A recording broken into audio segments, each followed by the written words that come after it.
अब सभा दिवंगत पुण्य आत्माओं के सम्मान में मौन रहेगी।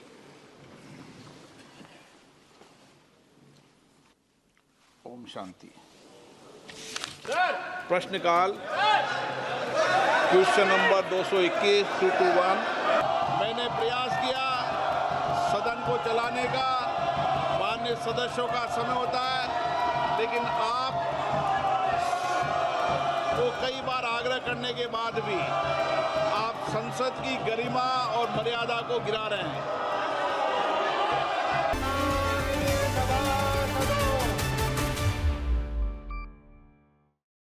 मुझे सभा को हमारे 3 पूर्व सहयोगियों के निधन के बारे में सूचित करना है।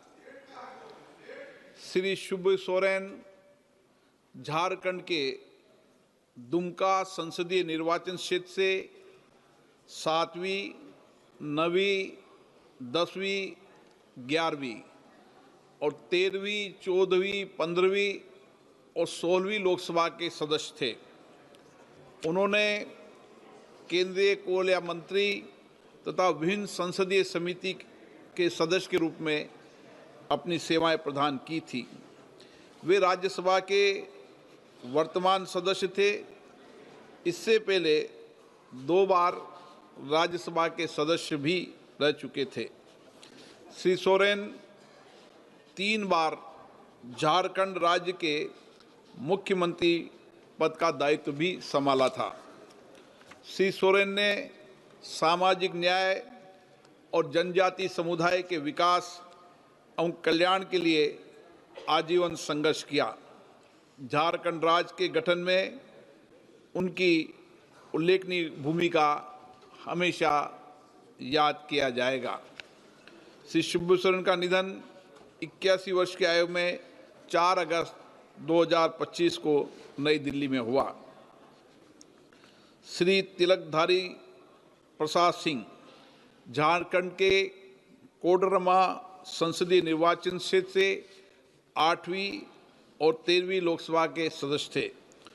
उन्होंने ऊर्जा संबंधी संसदीय समिति के सदस्य के रूप में अपनी सेवाएं दी। इससे पहले तिलकधारी प्रसाद सिंह बिहार विधानसभा के सदस्य भी रहे।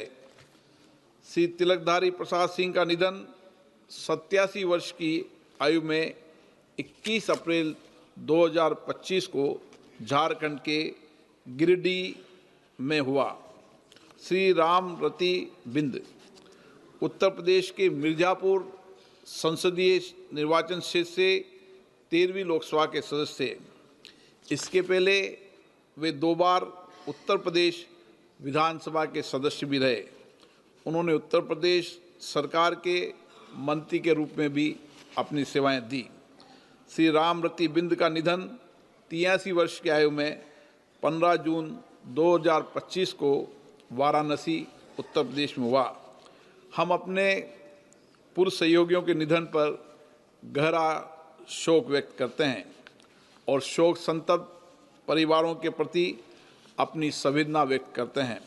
अब सभा दिवंगत पुण्य आत्माओं के सम्मान में मौन रहेगी।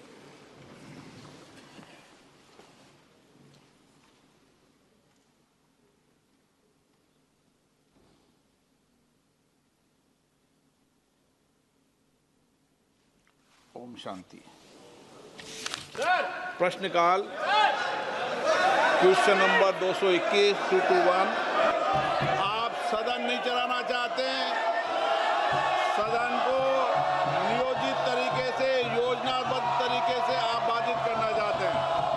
मैंने प्रयास किया सदन को चलाने का, माननीय सदस्यों का समय होता है, लेकिन आप को कई बार आग्रह करने के बाद भी आप संसद की गरिमा और मर्यादा को गिरा रहे हैं। आप दुनिया के सबसे बड़े लोकतंत्र होने के बाद आपका व्यवहार और आपका आचरण संसदीय मर्यादाओं के अनुरूप नहीं है। मैं पुनः आग्रह करना चाहता हूं, सदन अपनी अपनी सीट पर बैठे तो सदन चलेगा। नियोजित तरीके से, योजना तरीके से सदन स्थगित कराना लोकतंत्र के लिए उचित नहीं है। देश की जनता की भावनाओं के अनुरूप कार्य नहीं कर रहे हैं। आप सदन चलाना चाहते हैं, सदन की कार्रवाई आज 2 बजे तक के लिए स्थगित की जाती है।